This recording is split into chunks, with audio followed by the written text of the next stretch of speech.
Electro and Bono Movie Power Hour.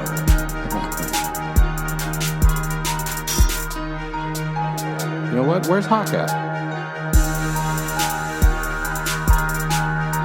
Listener discretion advised. Hands in. Welcome to the Electro and Bono Movie Power Hour. I am Electro, of course. Yo, what up? This is Bono. And we are back again with another exciting edition of the Movie Power Hour. If you're looking for a powerful hour of movies, then you came to the right place. Let me tell you, Here we talk about recent movies, classics. We try to break them down, talk about directors, little reviews. You know, the Oscar seasons is happening right now. A lot of buzz. And I don't think this movie got... I don't know if it had any Oscar nominations.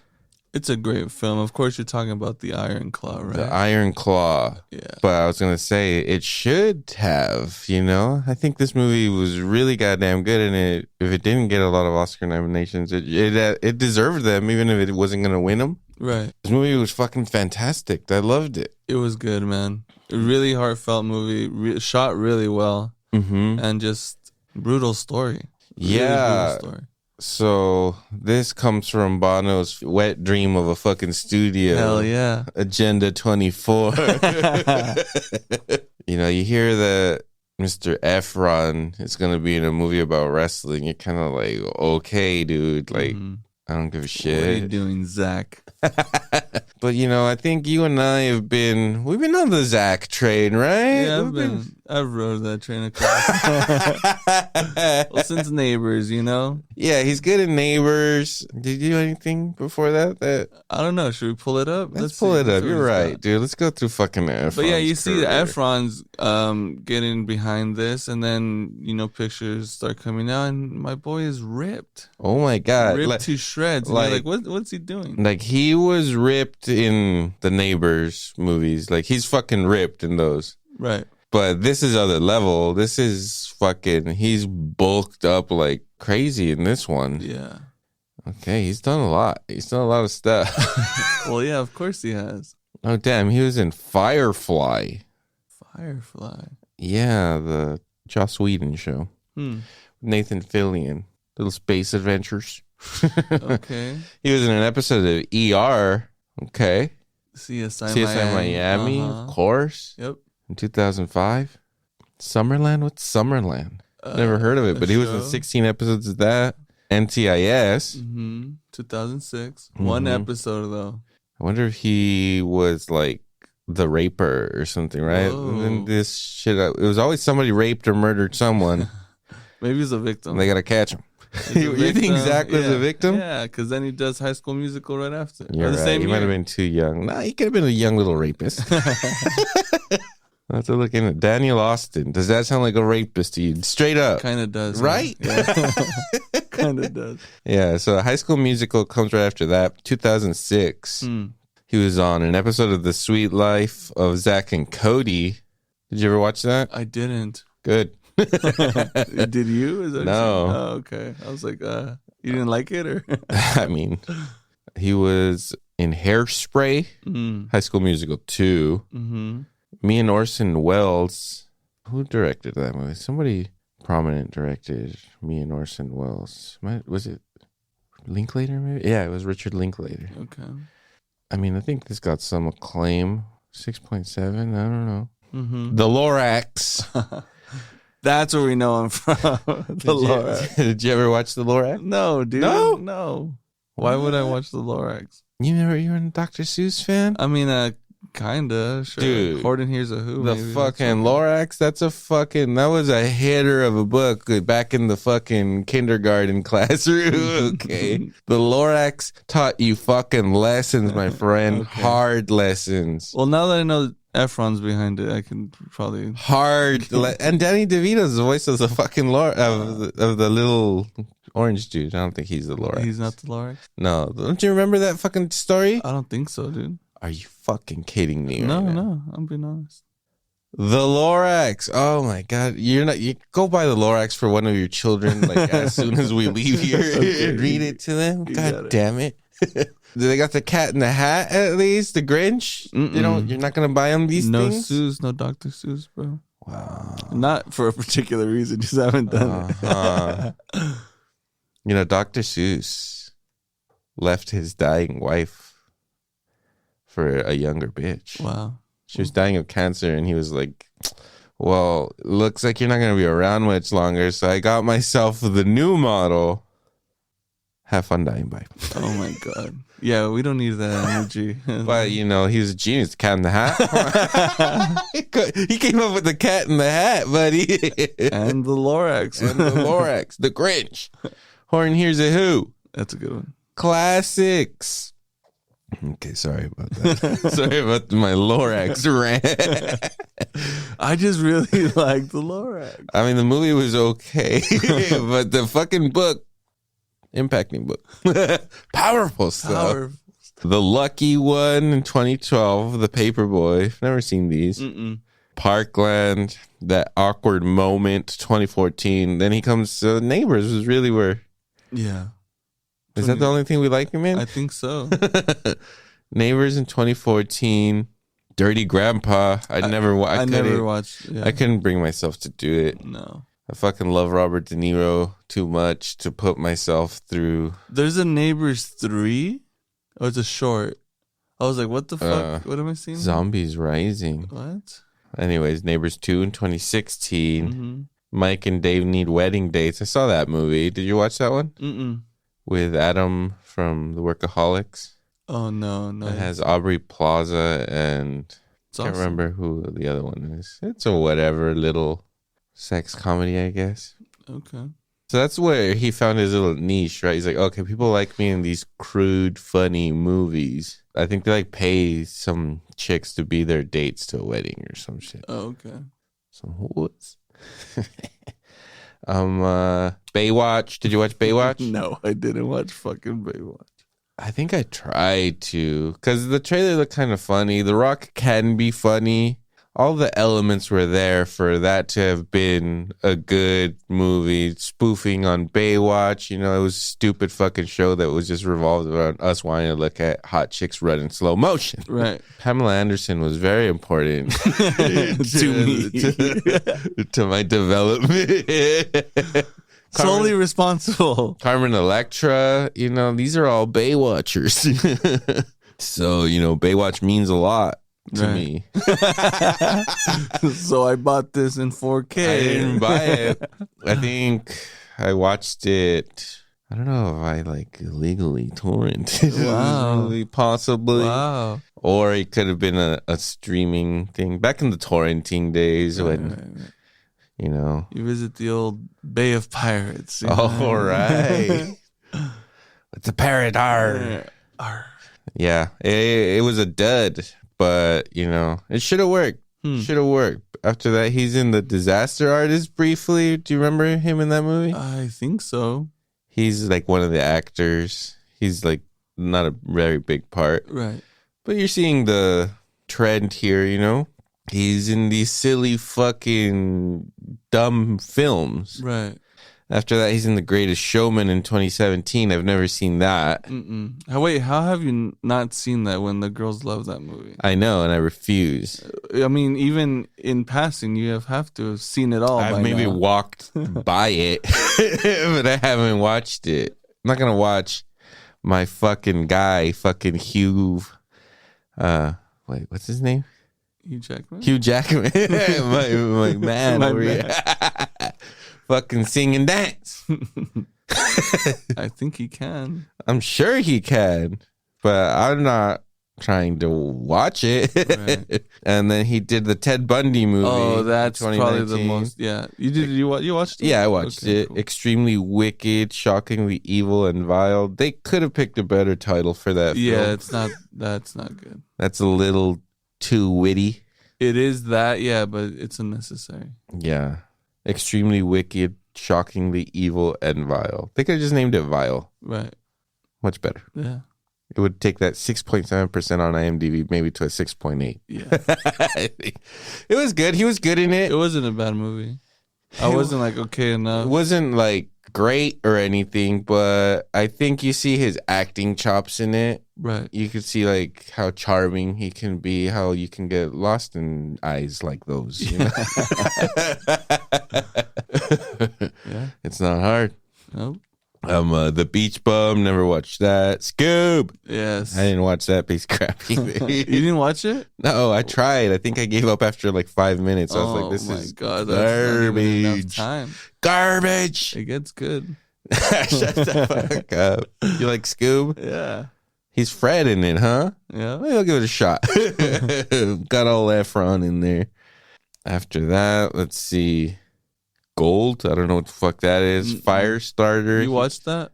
Firestarter? Yeah. No, it's supposed to be one of the worst movies of 2022. I figured you'd watch it. No. Remake of a Stephen King movie that you starred Drew Barrymore when she was a little girl. Whoa. Yeah. Uh-oh. You don't need to remake that. Got a 4.6 on IMDb. Damn. And then after that, he did the greatest beer run ever in 2022. Okay. Don't know what that is. Sounds cool. Yep. A great beer run. I might be interested. And then finally, the Iron Claw. Okay. So I haven't seen Firestarter, but it's No. supposed to fucking suck. Scoob is a piece of shit. I'm sure the Beach Bum isn't very good. That's a 5.5 out of 10. 6.7 for the Ted Bundy movie. But in the Ted Bundy movie, he gives a performance. Yeah, he's good. And the movie's not, anything too special. But I thought, he kind of, stepped up his chops and, took on Ted Bundy, who's not, somebody to be all praising or But also anything. a charming man. But he was charming. He caught that fucking rapist wit. Who you going to get? Efron. You're going to get Efron in there. That's it. There you go. So the Iron Sean. Claw. Yeah. It gets an 8.1 out of 10 on IMDb. Definitely the highest thing on his filmography. For sure. 88% Rotten Tomatoes, 94% audience score. When did you watch it? Last week? Well, the day I texted you. Did you go to the movies? I went to the theater, yeah. So you went to like a late show? No, it was like 7:40. It wasn't. They were showing it like 4 times. Mm-hmm. One was a late show. One was like the 10:30 show, and I was like, "Yeah, I'm not gonna do. I'll go to sleep." Was there a lot of people there or no?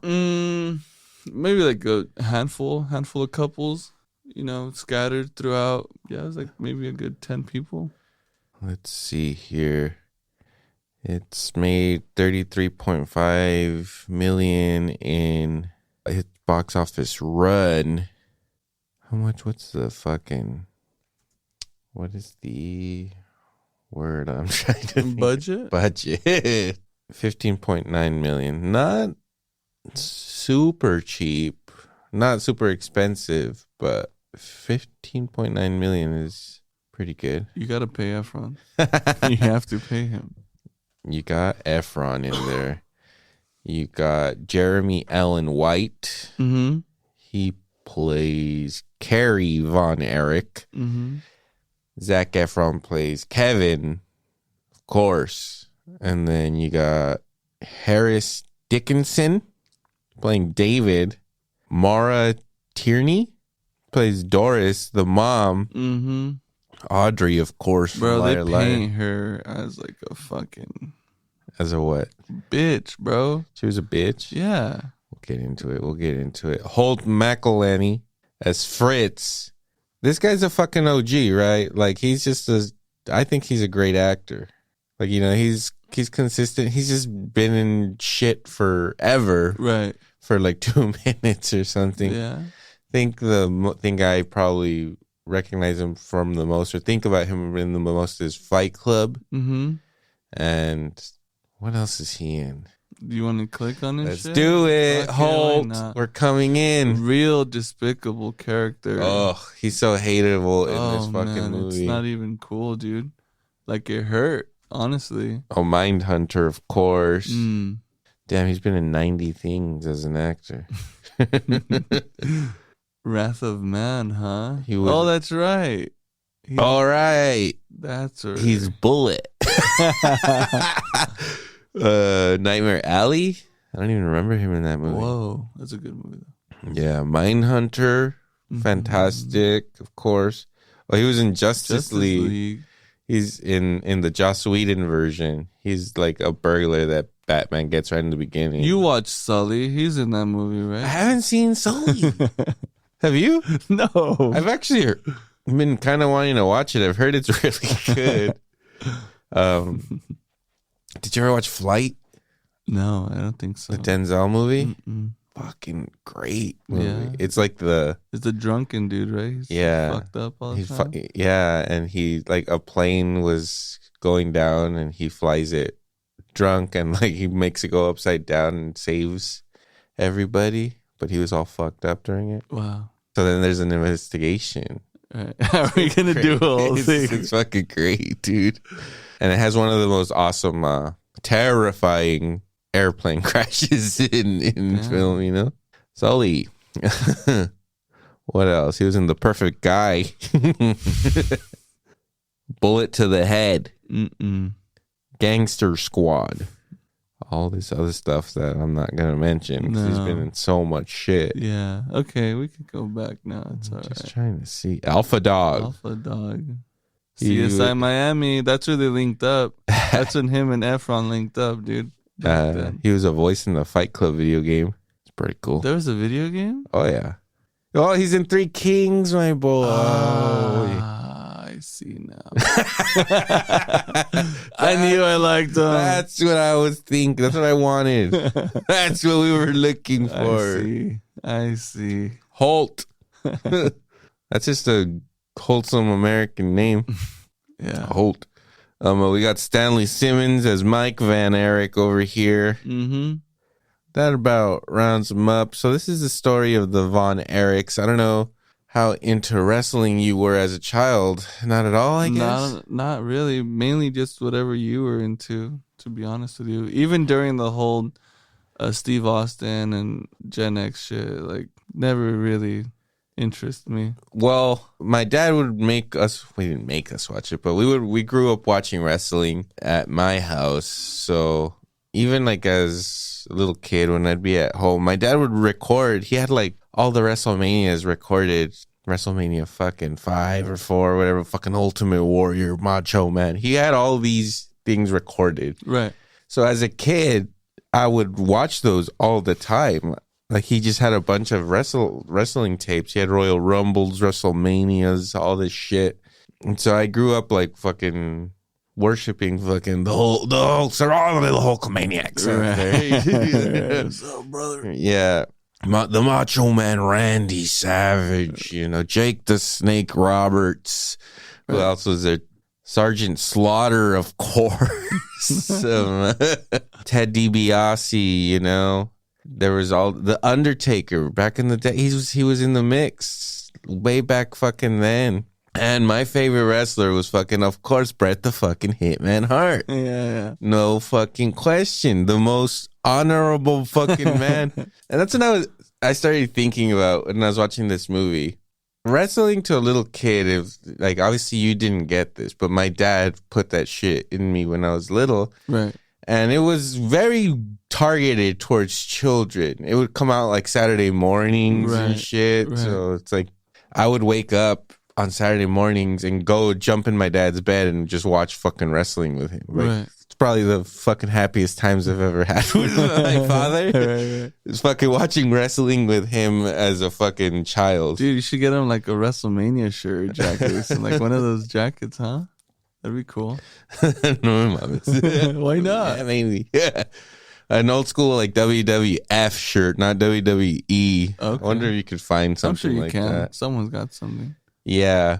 But I was tripping out being like, fuck, like Bret Hart and all that shit. It was like one of like my first like heroes and stuff as a little kid. And they really do push like like stay in school, work hard, be a fucking stand-up person. Like, he just kind of showing you what it is to be a good man or some shit. Right. Stand up for what's true. Yeah, just a stand-up American citizen. Yeah, like, hey, dude, fight for what's right out in the fucking playground. You know, when you get to the fucking jungle gym. When recess kicks in, You gotta be the good guy. Be ready to drop kick a motherfucker if they get out of line. Let me tell you, don't take no shit from no one.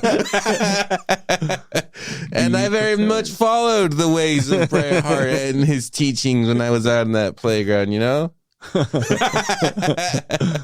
So yeah, wrestling meant a lot to me for like, brief years when I was a child. Bret Hart kind of went away. Like he was like the old school version of wrestling. And then the late 90s, you got like when Stone Cold Steve Austin came in and they were doing the whole fucking suck it thing. What were those people called?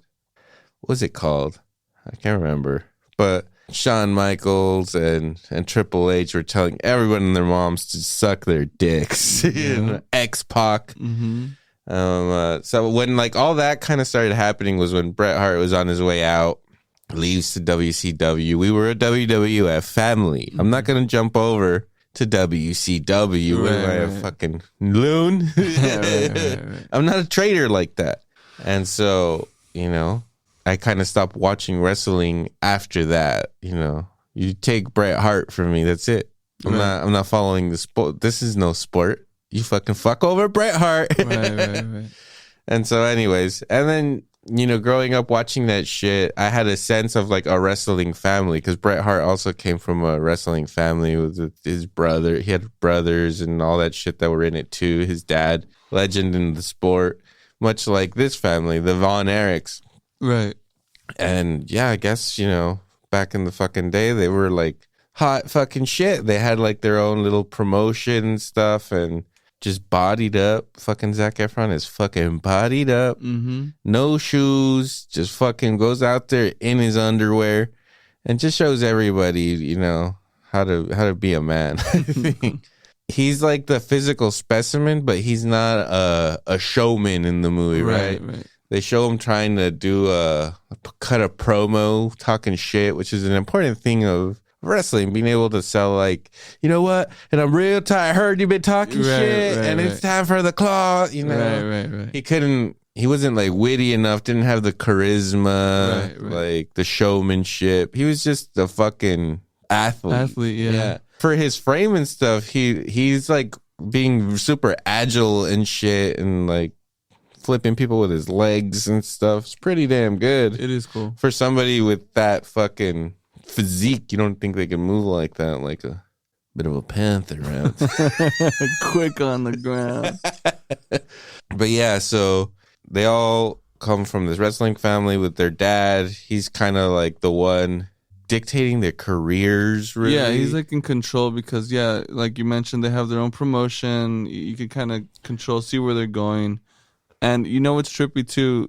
I listened to the Ric Flair podcast with JRE, and he talks about making it. He talks about how at the time, like the top dogs all had Cadillacs, and then once you had the caddy, you had everything else: your career, you had the money, you had the girl, you had whatever you were doing to make yourself like a high end level in the promotion. And he talks about that, and I really like that in this movie. I mean, of course, I listened to that before watching this. That's like a big part in the beginning of it, right? Because when they come out of the thing, he's like, hey, I got us a Cadillac. They're like, hey, I'm pumping out another kid, dude. I ain't got time to be buying caddies, But it's a statement, and it's part of that thing. And, as it progresses, it wasn't as successful for this guy as at least as how they make it seem in the movie. Yeah. You know what I mean? So when, there's a little documentary on YouTube you could watch about the actual family. The movie kind of downplays just how famous all these people were. They kind of make them seem like wholesome, like keep to themselves or whatever. Just family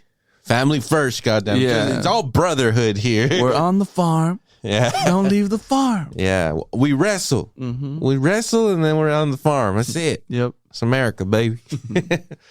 And so in the film, Zac Efron, like they're kind of trying to push him to be the star. Right. But one of his younger brothers clearly has more of a like showman. Yeah, he's got it. Right. He can talk like shit. Natural, right? He he has a good like personality or whatever. He knows how to sell it. Right. And Efron can wrestle, but he doesn't know. Like once you give him the microphone, he'll get stuck. He won't know what to say. Right. And then so they set up like a match, right? Like to kind of move him up. Like if he beats this guy, he's maybe eventually going to fight Ric Flair or whatever, right? Right. So the point is that he has to do really good in this match. And they he tosses him out of the ring or something, right? And homie fucking can't breathe. Right. He says he gets dropped on solid concrete. Yeah, and he wasn't ready for it. It wasn't part of their plan or some shit. Right. So, his dad gets really fucking pissed off at him. He's like, "What the fuck took you like so long to like get up and get in the fucking ring?" Mm-hmm. And his brother kind of comes in, helps him, right? And then so it all ends kind of in a wash or some shit. Something like that. But in the scene beforehand when he's doing the promotion, he's obviously there with his brother. The thing they do really well in this movie is they make it seem like they were inseparable, like all these guys, like the family, because they were all involved in what they were doing because they were ultimately, the dad was guiding them to be professional wrestlers. Mm-hmm. So when he's doing that and you see him fucking up, he doesn't have it. I'm sure he can do it, but the fact that his brother's there and his brother's laughing, it's kind of like that brother pressure shit. Like, oh, I need to do this right, or I want to make it look cool, or whatever, Mm-hmm. You see that and you start getting the dynamic of like how close emotionally and physically they are to what they're doing. Right, they're not only now becoming individuals as far as the wrestling, but like the family, you kind of see it start to kind of, the movie's telling you it's going to go in these directions, right? You kind of see Efron kind of be like, oh, fuck, like I fucked that up. Yeah. Where he knows that his brother did good, in the wrestling match and then from what's to come. Yeah.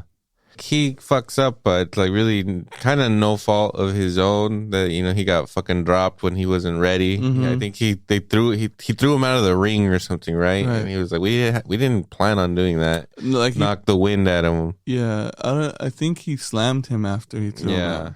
So something like that. He was fucked up. Something like that. Well, like that's the excuse he uses. He's like, he wasn't supposed to do that. And then he kind of hurt him. So then afterwards, when he gets the mic and he starts it's his moment to sell, like, I need a rematch or whatever. Right. And he freezes. Right. He can't really fucking talk. He doesn't know what to say. He's amped up. Like, he kind of gets a feeling of what he wants to say, but the words aren't coming out. Right. So his brother grabs the mic and basically says what Zac Effron should say. Right. He's like, my brother just kicked your ass and, we wanted to, like, we're coming. Right. The Von Erichs, the Iron Claw. Right. And so from then, the dad's kind of like, yeah, you are out. He is in. He's got the charisma, even though he doesn't have the bod. Right. Like, he's got it. He's got that factor, buddy. Mm-hmm. So then they start focusing on him and he kind of leapfrogs Efron, and you could tell it hurts Efron, who's just your fucking stand-up boy, just eating his grains. I don't know what they do. Eating his grains. I don't know what these guys do. What do you think he eats? Breakfast of champions is what he's eating. Eating his Wheaties, goddammit. Whole grain, whole milk. Yeah. He feels the rejection from his dad and kind of at the same time being like, fuck, like I just got jumped over. My brother's gonna do it. Like there's a jealousy to it. Right. But at the same time, he loves his brother so much that he's like, he doesn't care at the end of the day. And he's still happy for his brother, even though he got fucked over. And in the inside, he's hurt. Right. But at the end of the day, it's like, that's your fucking brother. And it's not like his brother, and even his brother, at first, when his dad's like, all right, it's you. And he's like, but what about, and he's just like, shut the fuck, don't even look at that motherfucker. Don't question what I'm telling you. Don't look at him. He's not your. Right. But, that's how much they loved each other. And so he still showed the respect for fucking Efron. Yeah. But his dad was just like, shut the fuck up. He's dead to me. You are my favorite. Yeah. There's that awesome scene where awesome? That shit was brutal. What do you mean? I'm not saying I endorse rating your children to their faces. Right. But I mean, it's a powerful, super powerful fucking scene. Hella like makes this guy so hateable, and you just see like the fucked up dynamic that this fucking family has. Dude, we were watching that. I went with they don't know, right? And we were sitting, and the moment he said that, her fucking jaw dropped. Like she was doing something else, and then like she looked up and she heard the drop. Okay, he's my favorite. You do this. There's always a chance for girls. She was like, he's like, now this can change. Right. You gotta sway me a bit. And she was just like, what the fuck? And same, it feels uncomfortable. You're hearing that. You're hearing that there. Like you put yourself in that position. Imagine being at that table and your dad says that. And then your mom's like, yep. You know? Oh man. Dude, that lady is such a dude. Well, she has an interesting arc through the movie as well. But yeah, you get the dynamic. You get that the dad's basically putting his sons in fucked up positions where they have to fuck each other over. And whatever, like Zac Efron. At least it seems like Zac Efron and that one. I'm sorry, I don't know any of these motherfuckers' names. Kevin, Carrie, David is the one that dies first. Yeah, I think David. so. And so it seems like they were the ones that were the closest, right? Like they had the bond more than the other. Carrie was off trying to be an Olympian. University Olympian. So he wasn't there yet. So it was just Kevin and David. They were fucking roughing it out together. Right. And then, you know, the fucking dad axes one of them. Oh, that's the thing too, right? So they're the ones putting in the groundwork while the brother's over there and the Trying dad to get gold for the USA. Well, I mean, for sure. And the dad's like, absolutely, that's my favorite. And they're the ones kind of like, well, fuck, you know, we're getting our asses kicked over here. Yeah. David's having a lot of success. Zac Efron meets Carrie, Kevin meets Pam, played by Lily James. I think she's from Baby Driver. Is she from Baby Driver? I am not. I didn't see that movie. You didn't watch Baby Driver? Fuck, man. No, I didn't. It's a great movie. Cinderella. Yeah, she's Baby Driver. I thought you were saying Mamma Mia. Well, I did when I saw her. I went, Mamma Mia. Yeah, so I don't know how much of this is true. They do paint Kevin as like this perfect dude, innocent. This chick comes along and he's never even had sex before. I don't know if that's true. They're just trying to paint him in like such an angelic way or whatever. Right. These guys are pretty famous. I would tend to doubt this guy wasn't fucking smashing pussy. Right. But maybe he wasn't. I don't know. Maybe he was just a wholesome dude. Nah, I'll let my brothers take pussy. Yeah, I mean, his brother was in university. This character is portrayed as a drunk, basically like a fucking jock, right? University jock type dude. And he's over there, celebrating his brother, his other brother, who in the movie they make him seem like he's just the artsy brother, right? The brother who has no interest in doing all the fucking wrestling and. He's there and he's supporting, loving, and all that type of stuff. You're right. They do make him seem like the ground, the foundation to this family. But yeah, there's no way he did it. There's no way. Unless you're on some isolated fucking don't come out of your room household type shit. I don't know. But in the movie, that's kind of what they make it seem like. Like he's just, I don't know. Right. Wrestling. Yeah, just all he's doing in the arena. Don't move. All he's doing is wrestling. And some real Joe Jackson shit going on. And then he meets Pam and she kind of changes his life a little bit and, she fucks him. So she opens up the beautiful world of pussy to him. And so he gets the love or whatever there that he wants from his dad or whatever, being fucked over by his dad and his brother being moved above him. He at least has a girl now and he marries her and stuff. Right. So it's just like, it seems like, things are going, he's like, fuck it. At least his personal life is going good for him. He's going to have a family and stuff. So he's focusing on that. And then David, it's like he's booming. They're gonna send him to Japan. He's gonna he fights Ric Flair and wins. Right, he wins the belt from good old Rick, and then he goes to Japan. And Yeah, so during Zac Efron's wedding, he's like all fucking throwing up blood in the fucking toilet. And Zac Efron's like, hey, brother. Hey, I don't know, brother. Maybe you should go get yourself checked. He's like so simple. Like, Right. hey, I don't like the color of that blood there. That vomit. That doesn't look like healthy blood. That's not a healthy color of blood there. Even before the whole wedding scene and all of that too, you see Efron again. You're saying that he was seeking someone to kind of like say, hey, you are doing good. You are, the reassurance as a fucking father should, right? He's not getting Acceptance. that, right? And so then he gets with this girl. They're having, I believe they're about to have a child, right? It's a shotgun wedding or whatever. But he gets the nod from his dad. He's like, hey, she's a good woman. You want to hang on to her. So he's like, absolutely, I'm going to fucking marry this girl. So I don't know if that plays into that, but you can see the character. And maybe, who knows, if that was the real case thing, like that pressure must be immense as well. Like for him to be like, well, yeah, of course. I'm a marry her. Fuck it. We're going to have kids. Yeah, so that happens. And then David fucking bites the dust in Japan. We lost another American soldier out there. Damn. What is so funny, boy? What is so funny? Boy, what is so funny? Yeah, he had like his fucking intestines burst on him or some shit. That's maybe why he was throwing up blood. I don't know. I'm no doctor. Right. So yeah, big fucking tragedy that they suffered through. And then so they're like, okay, I guess Kevin's gonna fucking he's back on top, right? And that's the one part of the movie where they show kind of how famous they were, because when David dies, they show his funeral and there's like a crazy amount of cars there. Right. Looks like fucking Elvis just died or some shit. And they were in Texas. Favorite son. Hella proud.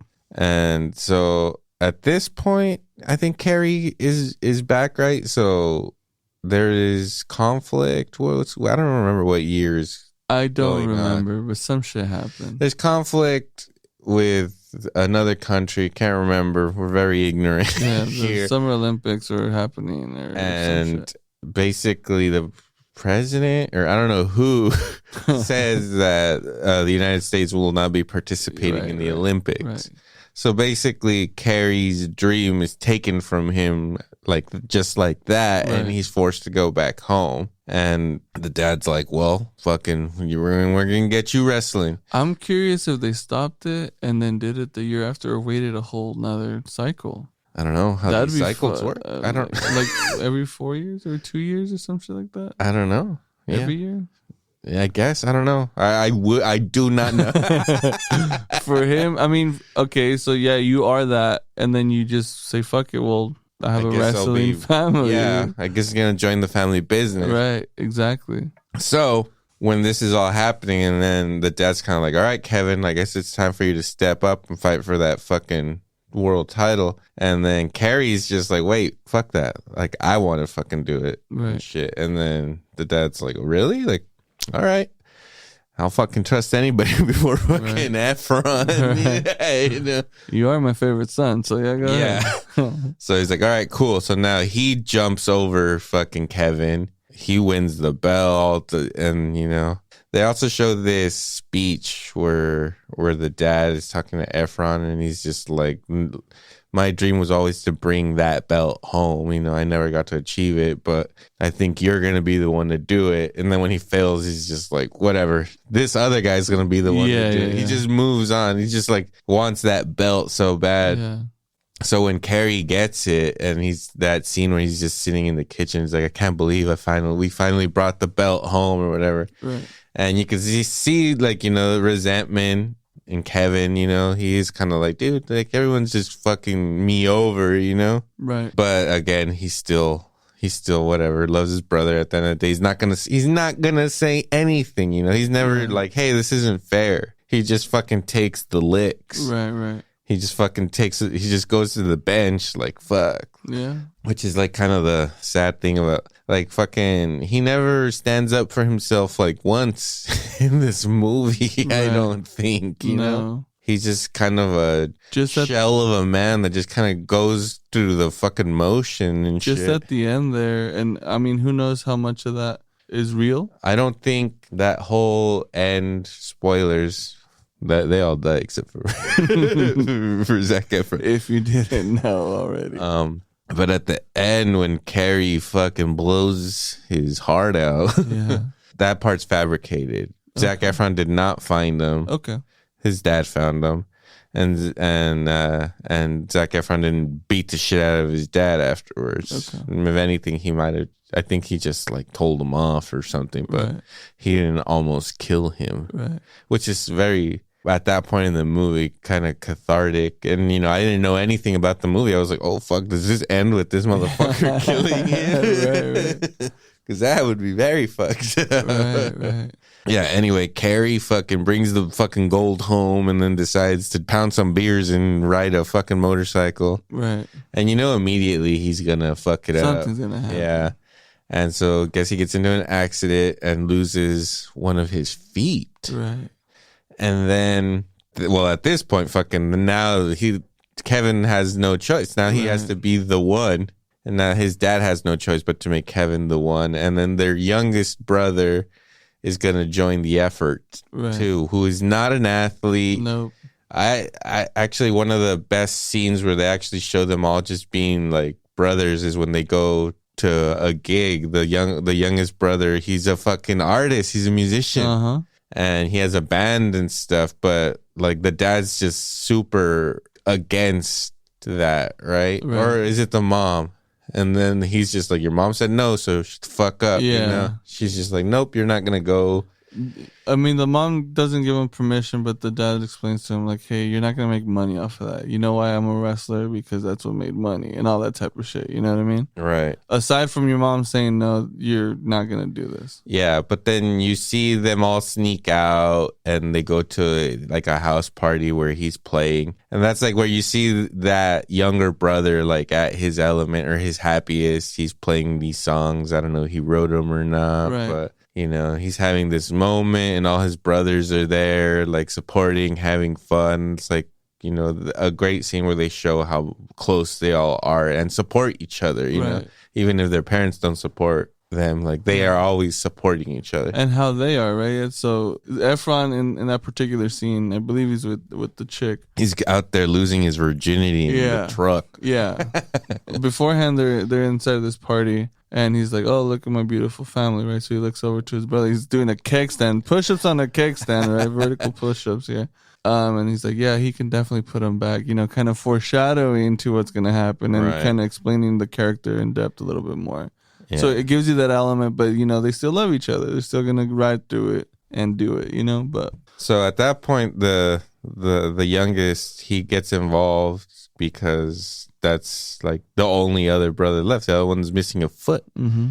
And you can tell he's not an athlete. He can't really wrestle, but it's just the name. Right. He's a Von Erich, One is dead. The other one lost a leg, but actually kept it secret. Nobody fucking knew. That's kind of the crazy true thing about it. Like he had a good run in the WWF, won a belt, not like the belt, but won some belts and stuff. Mm-hmm.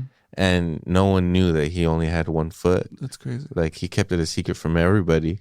It's pretty fucking awesome. That's fucking incredible.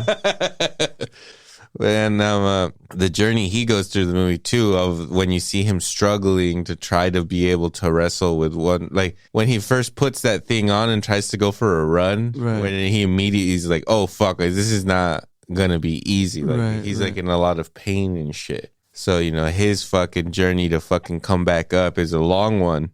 And so they have to get the youngest one involved. He shouldn't be out there. And then he hurts himself during a match, like doing like a fucking, like a stupid little move that he didn't execute correctly or something. He falls on his shoulder and like, I don't know if he breaks it or sprains it. Dislocates it. Some shit happens.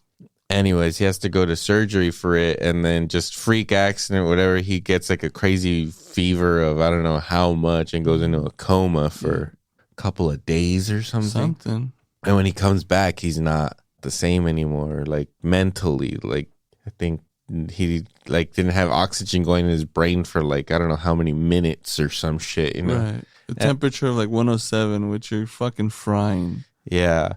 So that's so heartbreaking too when they show him trying to play the guitar and he just can't. Yeah.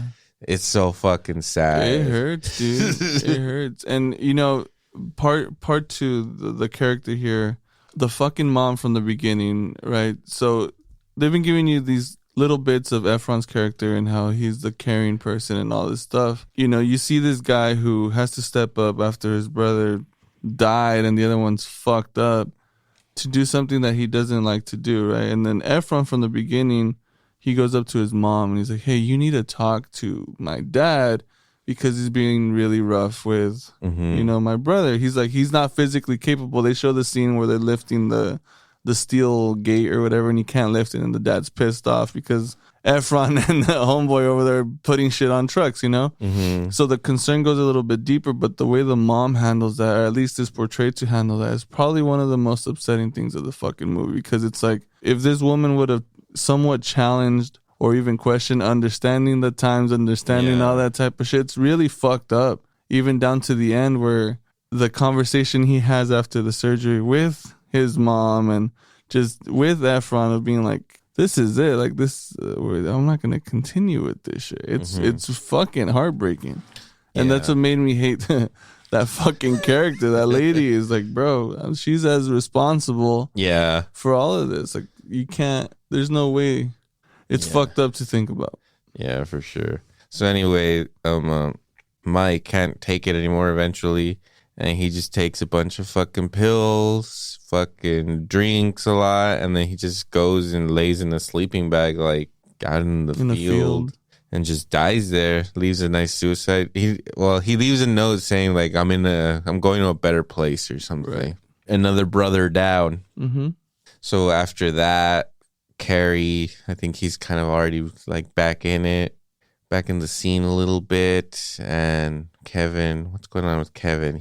Maybe he fights Ric Flair at this point and botches the match, like he just hurts him because he's gets DQ'd. Yeah, he just fucking claws the shit out of him, which apparently that happened. Right. He just claws the shit out of him. He's like all bleeding. Yeah, gets DQ'd. His dad's like, "What the fuck did you do?" Carrie's there. At that point, he can't wrestle. He's just like, why did you do that and shit? And he's just like, bro, like, I'm losing all, like, I've lost two brothers because of some fucking bullshit, because of the dad. Right. And no one's fucking doing nothing about it. Not even Carrie. You know, Carrie should also be like, hey, like, this isn't right. But he's just so obsessed with fucking wrestling like and like trying to fucking reach his goal there, and also is, you know, a drunk and a drug addict. Right. As soon as he loses his leg, he crushes up one of his pills and takes it in the nostril way. So Carrie gets some success. He goes to the WWF. Seems like everything's going good for him. Right. But inside, he's just tortured and shit. Right. And they mention that, Zac Effron at one point mentions that there's a curse in his family. Right. And at this point, Efron's completely convinced there's a curse, and he's actually like being very distant from his family. Doesn't even want to give his kid the last name because he thinks it's fucking cursed. He wants to give him Pam's last name. Right. Shit. Right.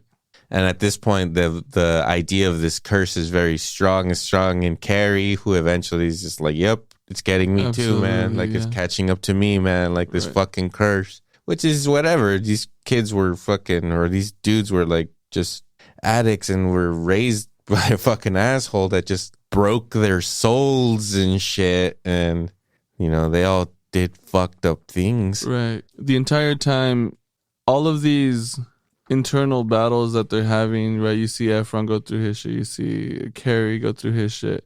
They're not communicated properly, at least how it's shown in the movie, right? Who knows in real life, but the way it's showing you there is really like for example, when Carrie's coming back and he's trying to kind of wrestle with Efron's like, dude, you're not doing shit. Like you're fucked up. And instead of being like, hey brother, I think you should just sit down and, you know, he's like, if you want to push fuck it, I'll still back you up, you know? Well, I think Kevin does start being like, hey man, like maybe you should take it easy. But Carrie's so like, fuck you. Exactly. Like, you like, and you need to help me. There's no, he's not even responding to how Kevin is trying to approach it, right? It's like, doesn't even matter. Yeah. And I guess it's part of the upbringing and everything, but it's like, man. But so Kevin gives into it. He's like, fine, I'll give you what you want. Yeah. I'll give you what you want. You want me to fucking be hard on you? Like, because he falls, right? Right. He falls, and then he's asking him to get up. He's asking for help to get up, and then Kevin's like, "Well, dude, whatever. If you want it, then get the fuck up." Mm-hmm. And that's when he starts being a little rough on him. Right. And he's like, "Fine, this is what you want. You want me to be an asshole? Like, I'll do it. Like get up on your own, then pussy, you know." Right. And then he gives him what he wants, and that's at the end of the day, it shows you the love he has for him, and also how stupid he is. Like, as if he really loved him, he'd be like, no, get the fuck out of here. Right. But, you know, sometimes, and also it's a weird thing with men, dude. It's just like unsaid shit. We cannot fucking share with each other how we are feeling. We, unfortunately, you know, who knows about this generation, but at least our generation, it was not cool that you get called, you know, a girl or whatever for showing emotion. And you're raised that way. You're raised to not be fucking talking about your fucking you know, I was raised partly by sisters and by brothers, right? So I got it from both spectrums, you know, from, you know, my sister being like, okay, look, my oldest, when my brother Lalo, you know, would fuck with me a lot, and whatever, we were brothers. I was the youngest. He would fuck with me, like that's just how it goes. Right. And, you know, and I'd go running to her and be like, fuck, you know, he like fucked me up or whatever. He said this to me. And then she's just like, well, you need to talk to him. You need to talk to him. You need to tell him. You need to tell him, hey, this really hurt my feelings. And I was like, fuck, all right, I'm gonna give this a shot. And I remember telling Lalo that he hurt my feelings once, and he was like, shut the fuck up. And then I was like, okay, never doing that again. The last time. I will never, ever tell a man that he hurt my feelings. I learned that lesson quick. Yeah. At home. I was pretty young. That's yeah, fun. but you know, I completely got it there. I was like, oh, okay, yeah, we don't tell each other. We don't tell each other. So shit this movie is accurate. Very accurate. That's why this movie hits a nerve, I think. Oh man, it hits so many. Dude. If you have brothers and you have, you know, any kind of close relationship to them, this movie hits hard, pretty hard. And also about the whole the whole man thing, not sharing, men not being able to share their emotions or being scared to and shit like that. That leads to complete total family tragedy, a dismantle of this fucking family. Absolutely. And so fucking Carrie, can't take it no more, and he calls Kevin basically one night and is like, hey, like, the curse got me, brother. Yeah. Like, I'm out. And Kevin calls his dad, and he's just like, hey, we need to find him, like, right now. This dude's like gonna kill himself. Right. And the dad's just like, dude, like, you need to handle it. Yeah, this is between you two. Like, handle it. Goodbye. Right. And then which is in itself like fucking despicable, man. It's just a different level. Like, it's never about emotion with this guy. It's all business. It's all fucking shut the fuck up, do it again. You know? It's fucked up. Yeah. And then so Zac Effron goes to the family farm or ranch or wherever the hell they live, because he thinks Carrie's going to go over there, which he does, and he kills himself with a gun that he gave to his dad for Christmas and shit. And then so when Efron gets there, does he hear the bullet? He's walking through the door, which is open, and then you hear the gunshot. He sees like a car too or something. Yeah. I don't know. There was like an old Caprice up front with the door wide open. Yeah. That I assume was Carrie's car. Yeah, and then he hears the shot, runs over there. He's dead under the tree. And then the dad shows up, and Zac Effron just like beats the shit out of him and almost chokes him to death. Great scene. I mean, the parents kind of get what they like. Her mom at that point, like, their mom just like completely loses it. Right. She becomes dead, like, inside. Great scene where Fritz comes in after a hard day working in the farm, and he's just like, where's dinner? Right, She's just like, oh, like, I'm not hungry, so you figure it the fuck out. And it's kind of like he's just standing there like, huh. Like, what the fuck? And it's just, I think, such a great, powerful scene. Like, him just standing there, like, just so confused, like, not knowing what to do. Like, almost all of his sons are dead. Right. The one that isn't dead has completely like divorced himself from that family and shit. Right. And he's left there alone with a wife that's now, like, you know, been broken too and shit. Right. Who knows how true that is or whatever, but in the narrative of the story, it's like they both get like a shitty ending. You know, they're both broken and fucked by the end and alone. Right. And, you know, we come to the end of the movie where this is where I couldn't fucking keep it together in the movie theater. Where it kind of works out for Kevin. He sells his dad's company, which his dad's just like, if you ever sell it, like, you don't have a fucking home anymore. Like, you can't step foot here. Yeah. And, you know, so Kevin was kind of hanging on to it for a while, but after Carrie kills himself, he's like, whatever, I don't give a shit. Yeah.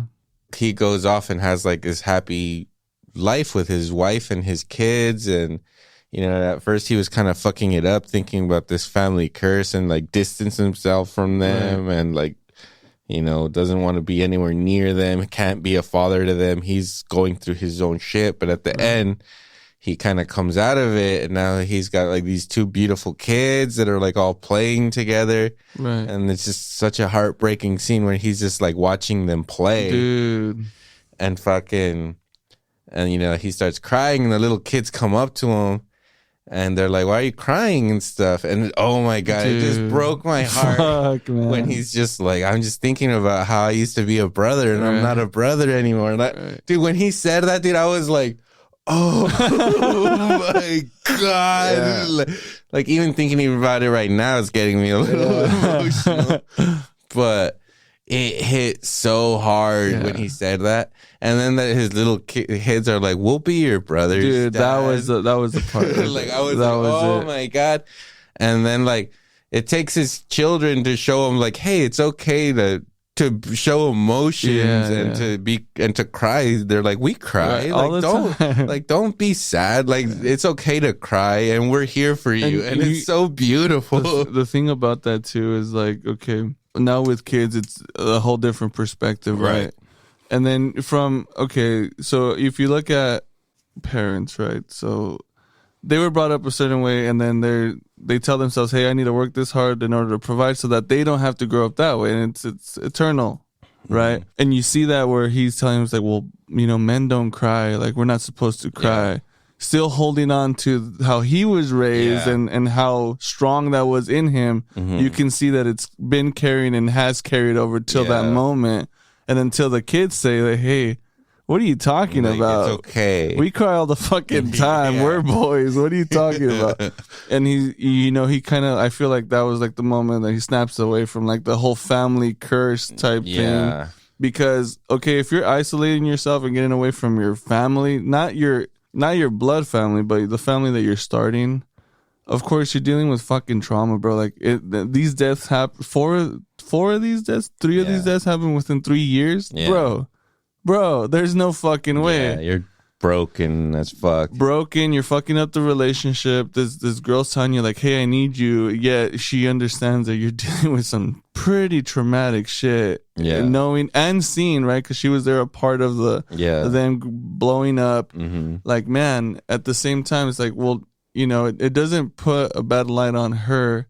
You know, at the moment, you kind of empathize with Efron's character instead of being like, hey, you know, female style being selfish. But absolutely, you're right. You're forgetting to bring your family up while you're suffering, where they could be the guiding light, right? Yeah. And to see the resolve at the end with the boys and the big fucking dude, that's what we all want. Yeah. I want a fucking ranch house with a fucking With a little badass yard tree and shit. raking up the fucking leaves. Absolutely. Yeah. That'd be awesome. Yeah. And that was fucked up. And then when homeboy's on the boat and meeting up with his brothers, that was like another one. Like, God damn you. Yeah. Yeah. It's so much emotion at the end of the movie. Yeah. They like all kind of meet in heaven. Carrie shows up and all his brothers are like waiting for him and shit.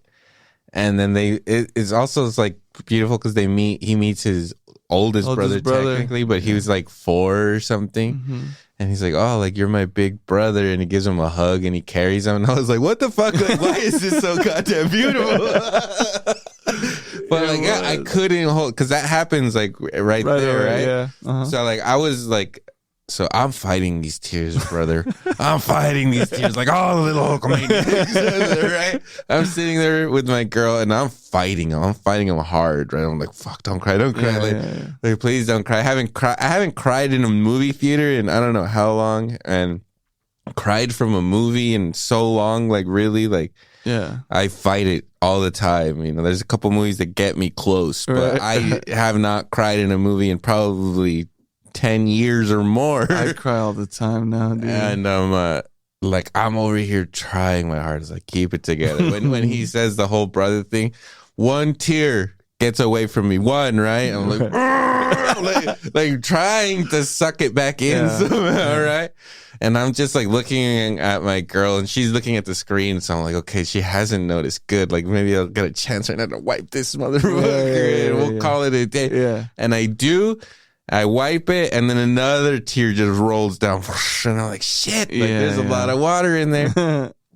And then, so she notices that I'm crying. At this point, she notices that there's like 2 tears running down my face. And I'm like over here like, keep it together. And she notices and she's like, aw. And she like hugs me. Right. And then the hug takes it over the fucking edge. Dude, I just start weeping.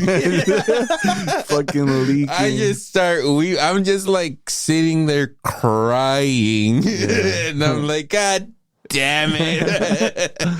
Like, I was like, we have to wait for everybody to leave this movie theater before I get up. I'm like a mess over here. It's one of those endings, too, where it's just silent. You know, it's just you yourself just went through a roller coaster of shit. And then they hit you with those. And I'm not looking. I'm not turning to see the next person. You know, I'll keep that respect. Yeah, because we're all fighting the good fight, brother. My girl was crying up a fucking storm, and I had like the most uncomfortable fucking throat smash in the middle of that where even, when you do like a heavy sob or something, you get like that double push. And I was doing that on the surface because I know if I was going to let go, it was going to be audible, straight up audible. Yeah, exactly. So I kept it together, dude. And my girl was fucking crying, bro. And she was holding on to me and everything. And then after the fact, we got out of there pretty quick. So after I'm like, okay, well, let's go. Fuck it. You feel this weird energy leaving this fucking movie. Don't you just like want to like call your brothers? Absolutely. You just want to call me like, hey, bro, I like love you. Let me tell you this, dude.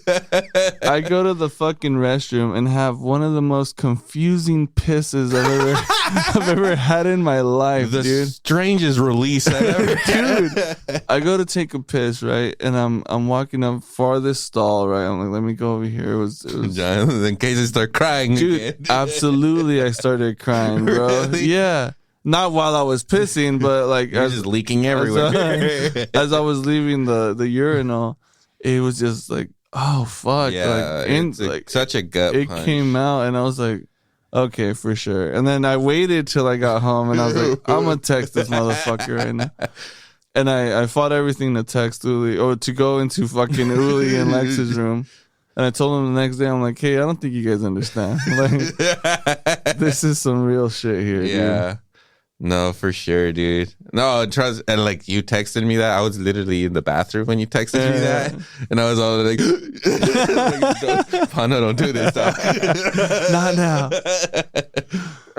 But yeah, I fucking loved the movie, and I didn't expect to. I saw the trailers for it. I was like, okay, whatever. Then I just started hearing the reviews, being like, "This is a really good movie. It's sad. Right. Fuck it, give it a shot." By the end of it, I was completely wrecked, and I was like, "What the fuck did this movie just do to me?" Oh my god, confused.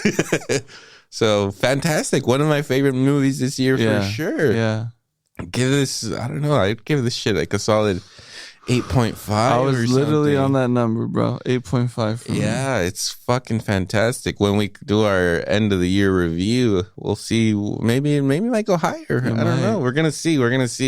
Yeah. But fucking loved it. I love this movie. Couldn't recommend it enough. You don't have to be a wrestling aficionado. It's not even about that. No. You know? It's part of it. It is. The main part of it, Yeah. but It's actually a lot about wrestling.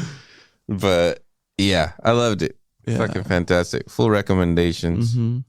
But anyway, I think that should wrap it up for this edition of the Movie Dude, Power the Hour. Iron Claw, bro. One My for the God. Bucks, man. And then I thought Efron was so good in it. Like, I honestly think, you could throw him in there for a nomination. He's not going to win. He's got some chop. He's not going to win, but you got to respect his performance. He's got some chop, and he commits to a role, bro. The dude got bodied up, transformed. learned all that shit. Sort of like what the fuck, Tatum and Homeboy from the other Rex movie right. too. They committed, not as much, Right. but they committed to that stuff. So it's really cool when you see like a comedic actor, like some raunchy shit, try to cross over and is crossing over and does it well. I'm all He for was a it. Disney kid. He was a Disney boy, making me cry. Doing his thing. Yeah. Well, anyways, thanks for listening to the show, guys. You got anything else to add on the Iron Claw, Bono? That's about it for me, man. Again, fucking excellent movie. Do recommend it. It's a brutal fucking movie, but the final message is pretty good, and I think it could be appreciated from all walks. Yeah. There you have it. Bono's glowing recommendation. All right. Well, we'll catch you guys next time. Make sure you tune into the other shows on the network. We are brought to you by Salad Bites Media, each and every episode, of course. Our producer Ozzy out there doing Selena's Underground podcast. He's still at it, doing those history episodes. They're very interesting. If you want to learn about Selena's, go listen to that show. And we still got the Nakama boys out there doing the Lord's work, stuff. Yeah, You know what I mean? all that fetish shit. And yeah, man. I'm gonna listen to all the shows, and we'll catch you guys next time. Bono, Later. sayonara, Sammy.